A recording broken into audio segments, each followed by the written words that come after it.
Afinal, hoje é uma super quarta. Bancos centrais do Brasil e dos Estados Unidos decidem a taxa de juros. Vamos falar mais sobre isso com o colunista do CNN Money, nosso parceiro aqui de Novo Dia, Gilvan Bueno. Tudo bom, Gilvan? Bom dia. Muito bom dia, Carol. Que alegria falar com você nessa super quarta, hein? Pois é, né, Gilvan, e já que trazendo as expectativas, olhando lá para fora e também aqui para o Brasil. Bora começar olhando para os Estados Unidos, porque lá há uma expectativa de manutenção do intervalo dos juros. Será a primeira decisão do novo presidente do Federal Reserve, o Banco Central norte-americano. Até que ponto, Gilvan, a decisão de hoje pode indicar o que será o mandato dele? Ótima pergunta, Carol. E para a gente contextualizar para a nossa audiência, tem uma arte que mostra a trajetória de juros nos Estados Unidos. Essa arte que o nosso time fez, ela vai deixar de maneira muito categórica o problema que os Estados Unidos vem apresentando. Por quê?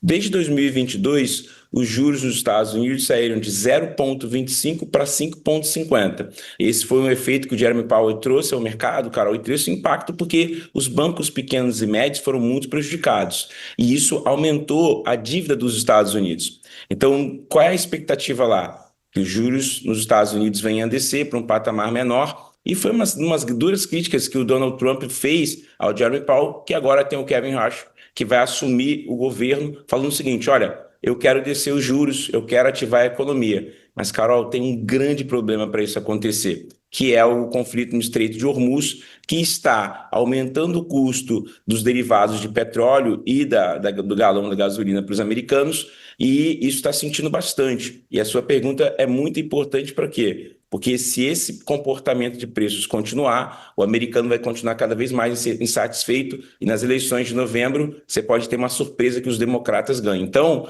é uma decisão de política de juros, mas que envolve também a política dos Estados Unidos e a aprovação do governo Trump lá nos Estados Unidos com essa questão inflacionária.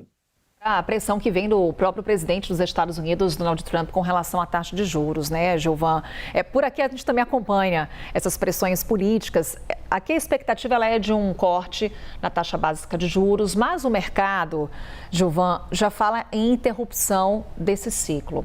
E tem aí alguns pontos nessa conta. Por exemplo, guerra no Oriente Médio, inclusive que você citava com relação às decisões lá dos americanos. Temos também aqui no caso do Brasil, influência do Super El Niño, agora em 2026. El Niño, fenômeno climático que já está influenciando o tempo no Brasil e que tende a ganhar intensidade no segundo semestre, pressionando a inflação, pressionando o preço dos alimentos. E tem um outro ponto que eu vou acrescentar aqui na nossa conversa, que é resultado do PIB. Hoje teremos uma prévia. O quanto que esse resultado também é monitorado pelo Comitê de Política Monetária do Banco Central? Olha, essas suas três variáveis aqui ajudaram bastante para a gente contextualizar para a nossa audiência os desafios que o Banco Central do Brasil tem. É importante a gente verificar, numa imagem que o nosso time produziu, a trajetória de juros no Brasil. Por quê?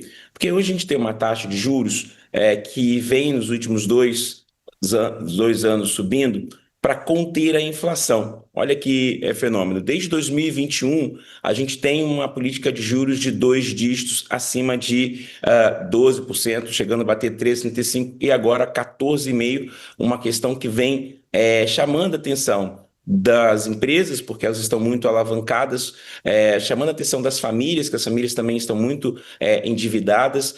E esse comportamento, Carol, é o que tem feito uma pressão popular para descer os juros. Várias instituições vêm falando sobre isso, mas nós temos um problema para fazer isso. Por quê? À medida que a economia ela está muito ativa, tem muito dinheiro em circulação e as pessoas estão consumindo os bens ficam escassos. E quando eles ficam escassos, você tem esse fenômeno chamado inflação, que deixa os preços ali cada vez mais representativos. E a nossa economia, ela tem um desafio que é uma grande parcela da população não tem poder econômico. E o que vem acontecendo nos últimos anos? Toda vez que você tem mecanismos que colocam mais dinheiro no mercado, Carol, como a isenção do imposto de renda, que é uma discussão importante para quem ganha até R$ 5.000, ela é válida porque você tinha essa discrepância entre quem ganhava 5 mil e acima de 5 mil e abaixo, que vai entrar agora. Você tem alguns programas de colocar mais dinheiro na economia, algumas transferências de renda. Então, tudo isso coloca muito dinheiro na economia economia, e o Banco Central, Carol, só tem um instrumento para controlar isso e não deixar os preços dispararem,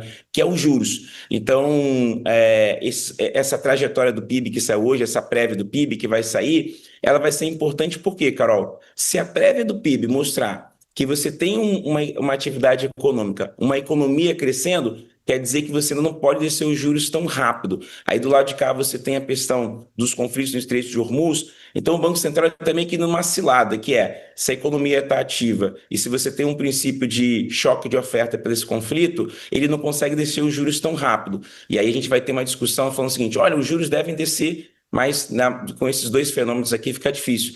Então, se a economia está aquecida, a gente não consegue fazer essas transições tão rápidas, Carol. Esse é o desafio do dia.